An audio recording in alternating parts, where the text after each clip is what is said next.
Saya dapat sebuah video di mana Gus Miftah ini pada saat berceramah itu mengalami suatu tindakan yang tidak mengenakan, teman-teman. Pada saat beliau berceramah, beliau ini ditimpuk botol, ya. Dan yang nimpuknya itu jamaah.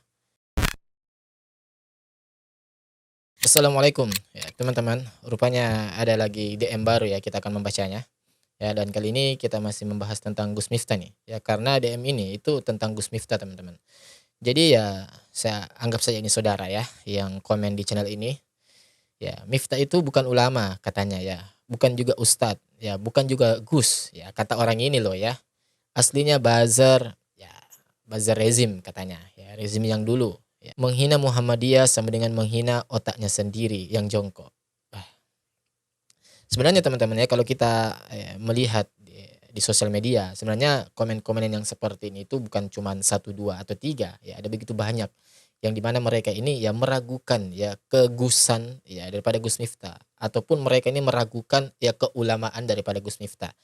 Saya pribadi sebenarnya nggak pusing ya, ya mau kalian itu menganggap Gus Miftah itu seorang Gus ataupun tidak, ya ataupun pihak dari Gus Miftah itu atau Pak Taim itu mengklaim dirinya bahwa seorang Gus ataupun ulama atau tidak, ya itu terserah kalian lah ya.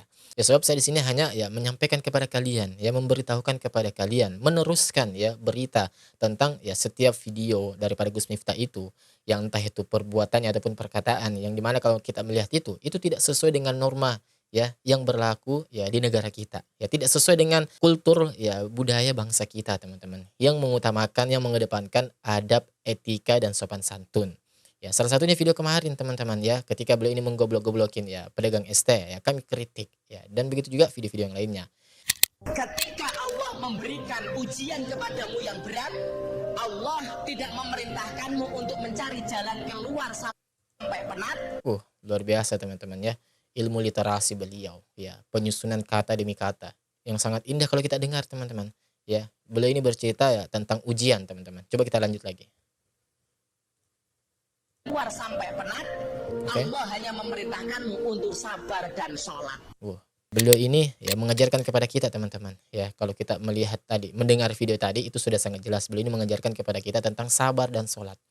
Ya, Masya Allah, kalau kita mendengar, teman-teman ya, begitu luar biasanya. Ya sangat ya mengandung ya ada banyak ya hikmah setiap butiran-butiran lisan daripada Gus Miftah, teman-teman. Tetapi kalau kita melihat video berikut ini lagi ya saya rasa kok terjadi kontradiksi, teman-teman. Ya, coba kita lihat video berikut ini. Saya kemarin tersinggung pengajian di Pekalongan dipasang bendera merah putih.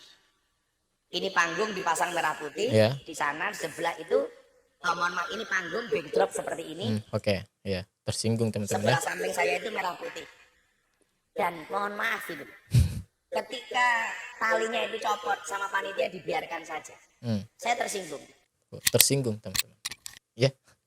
Hanya gara-gara ya kain merah putih, ya Allah alam, entah itu bendera merah putih atau apa, ya copot talinya, beliau tersinggung. Coba, hanya seremeh itu loh, teman-teman ya, kain yang talinya copot. Ya tentu kalau kita tahu ya itu di luar dari unsur kesengajaan daripada panitia. Ya, tetapi dengan hal seperti itu sudah cukup membuat ya Pak Miftah kita ini itu tersinggung, teman-teman. Ya sedangkan di awal tadi, di video pertama tadi kita mendengar beliau ini ya sangat begitu luar biasanya mengajarkan kepada kita, mengajarkan kepada umat ini tentang kesabaran. Ya pentingnya kesabaran. Kita jadikan sabar dan sholat sebagai penolong kita.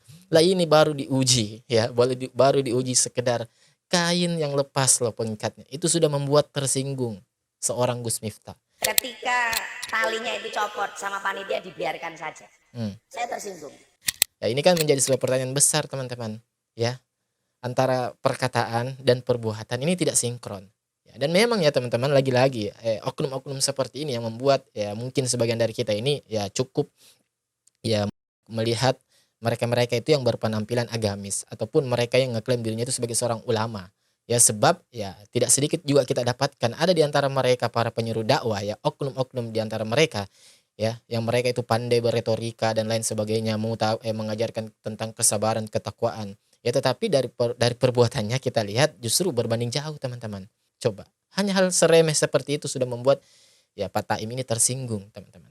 Baik, teman-teman, rupanya pembicaraan tentang Gus Miftah ya seakan tidak ada habisnya. Ya kali ini ya saya dapat sebuah video di mana Gus Miftah ini pada saat berceramah itu mengalami suatu tindakan yang tidak mengenakan, teman-teman. Ya, Di mana teman-teman ya? Pada saat beliau berceramah, beliau ini ditimpuk botol ya. Dan yang nimpuknya itu jamaah ya. Coba teman-teman. Ya, beliau berceramah itu ditimpuk botol. Dakwah dengan resiko tinggi. Kalau saya datang ke masjid, mereka kenal Tuhan. Tapi saya selalu punya prinsip menyalakan lampu itu di tempat yang gelap, menyapu di tempat yang kotor. Ya kan? Kata-katanya teman-teman ya.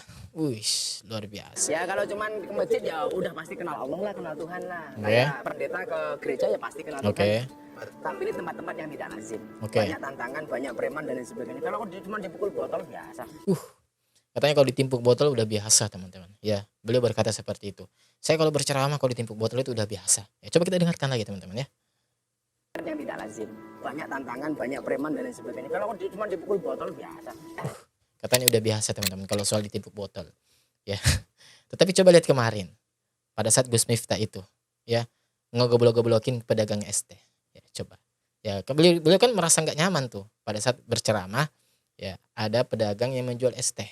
Katanya biasa, tetapi sama pedagang es teh sampai bisa tidak mengontrol ya, kesabarannya beliau.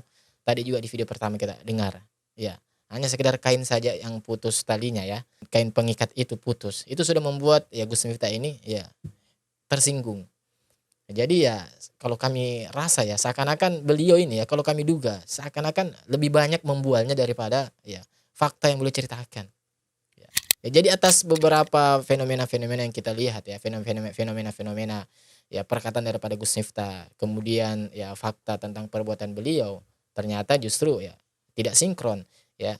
Hal inilah yang membuat ada begitu banyak kaum muslimin yang menganggap bahwa Gus Miftah itu kalau ceramah itu ya lebih banyak gedabrusnya teman-teman daripada yang menceritakan suatu ya real atau kehidupan nyata ya, atau bahkan ya ilmu agama yang memang memiliki dasar dalil yang jelas. Ya, jadi lebih banyak gedabursnya lah ya atau bisa kita katakan hal-hal yang ya membualnya teman-teman. Ya, itu sebagian kaum muslimin ya ada begitu banyak yang mengatakan atau berasumsi seperti itu. Coba ya katanya udah biasa kalau hal ditimpuk itu udah biasa bagi saya. Giliran kemarin ada pedagang kecil ya menjajakan jajanannya pedagang es teh ya. Ya, itu membuat Gus Miftah ini sampai ngogoblok-goblokin pedagang es teh. Ya, kemudian kain yang jatuh ya yang putus talinya itu sudah membuat Gus Miftah ini ya tersinggung. Padahal hanya masalah ya kami bisa katakan masalah remeh, ya kan? Dan itu pasti juga di luar ya kesengajaan daripada pihak panitia. Ya, tali bendera merah putih putus sudah membuat ya Gus Miftah ini tersinggung, teman-teman. Ya. Dan coba kita lanjut lagi. Saya bilang sama dia, saya pernah menghadiri orang jualan batu akik yang di dalamnya ada tulisan Allah, harganya 10 miliar. Saya bilang ini benda mati, di dalamnya ada Allah, harganya 10 miliar. Bagaimana dengan hati kita kalau di dalamnya ada Allah? Ya, secara memang benar sih ya beliau disampaikan, tetapi ya sampai mengatakan bahwa batu aki 10 miliar dan lain sebagainya. Nah, ini yang membuat umat Islam ini ada yang berpendapat ya ini Gus Miftah kalau berceramah ini hanya gedabrus. Ya. Dan seandainya beliau ini ketika bercerita seperti itu kemudian menyampaikan buktinya, mungkin lain cerita ya teman-teman ya, lain cerita. Ya tetapi itulah ya. Itulah yang bisa kita ya simak, itu yang bisa kita dengarkan daripada ya perkataan-perkataan Gus Miftah teman-teman. Dan lagi-lagi teman-teman ya hal-hal seperti ini seharusnya ya ketika beliau mendapat sebuah caci maki misalkan ataupun kritik yang berlebihan, nah seharusnya Gus Miftah ini itu jadikan sebuah introspeksi. Apalagi akhir-akhir ini kita sudah sama-sama ketahui ya bahwa ya masalah rentetan masalah demi masalah ini menimpa Gus Miftah. Nah harusnya ini menjadi sebuah introspeksi bagi diri beliau. Bukannya justru ya melakukan tindakan-tindakan yang sama seperti dahulu. Ya, seharusnya atas kejadian pasca kejadian ya beliau ini ngegoblok-goblokin ya pedagang es teh. Harusnya ini Gus Miftah itu ya berubah lah ya pribadinya menjadi lebih baik. Minimal menjadi lebih santun lah atau minimal lebih ya menjaga perkataan ataupun perbuatannya pada saat di depan publik teman-teman. Karena beliau ini kan seorang public figure, ya seorang ulama ya katanya, seorang Gus ya katanya. Nah, harusnya beliau ini bisa menjaga. Ya, memang berat teman-teman. Ya berat, nggak main-main itu ya. Kita menyandang sebuah nama Gus ataupun ulama itu berat. Ya, jadi makanya memang ya nggak sembarangan. Nah, seharusnya kalau misalkan Gus Miftah itu tidak kuat menerima atau ya menyandang gelar Gus, ya mending pensiun, ya kan? Daripada seperti itu masih pakai belangkon, masih menggunakan nama Gusnya, tetapi kalau perbuatannya seperti itu ngegoblok-goblokin ya pedagang es teh, ya coba. Apakah seperti itu pantas dan patut untuk kita normalisasi sebagai seorang penyeru dakwah teman-teman? Ya, saya bertanya kepada Anda.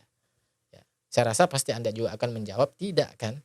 Iya, karena seorang penyeru dakwah, seorang penyeru umat ini untuk ya mendekat diri kepada Allah Subhanahu wa taala, ya minimal yang kita lihat adalah ya kesantunan dalam ia berucap atau bertutur kata, teman-teman. Yang kedua adalah kekonsistenan, ya, konsisten antara perkataan dan perbuatan. Ya. Tidak sedikit kita dapati ya video ceramah daripada Gus Miftah itu mengajarkan kepada kita ya umat tentang sabar.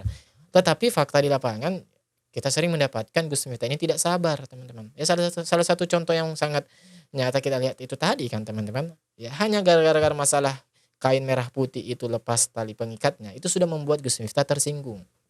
Ya kemudian juga pengakuan daripada Gus Miftah katanya, ya kalau saya itu ceramah ya ditimpuk botol itu udah biasa. Ya katanya udah biasa. Tetapi pada saat bersamaan yang kemarin juga sudah kita saksikan ya bersama-sama ya bagaimana beliau ini memperlakukan ya mengolok-olok pedagang es teh dengan sebutan apa? Ngegoblok-goblokin pedagang es teh. Itu kan berangkat daripada beliau ini tidak sabar ya ketika melihat ya pedagang lalu lalang pada saat beliau berceramah. Ya baik teman-teman ya, jadi kalau mungkin ada di antara kalian yang masih ingin menganggap atau mengatakan bahwa Gus Miftah itu seorang ulama ataupun seorang Gus, ataupun ada di antara kalian yang sudah tidak menganggap Gus Miftah itu sebagai seorang Gus ataupun ulama, ya itu hak kalian. Ya, dan saya tidak mau memusingi hal itu. Ya saya di sini hanya berfokus ya untuk memberikan kepada kalian ini sebuah edukasi teman-teman. Agar ya bagaimana ya pentingnya kita ini untuk memilih ya guru yang tepat. Ya karena tidak semua orang itu bisa patut yang tepat untuk kita jadikan guru, teman-teman. Ya, jadi itulah tujuan kami agar bagaimana kita ini bisa betul-betul memilih guru yang tepat. Ya, semoga video yang singkat ini bermanfaat untuk kita semua dan insya Allah kita ketemu lagi di video selanjutnya. Dan seperti biasa teman-teman, ya coba kalian tinggalkan jejak ya kalian di kolom komentar kita di bawah. Ya, ataupun mungkin ada pertanyaan kalian, ya kalau misalkan saya rasa kami cukup ya bisa dijawab ataupun kami rasa ya menarik untuk kita bahas ya. Insya Allah kita akan ya diskusi ringan di kolom komentar. Ya. Assalamualaikum warahmatullahi wabarakatuh. Barakallahu fikum.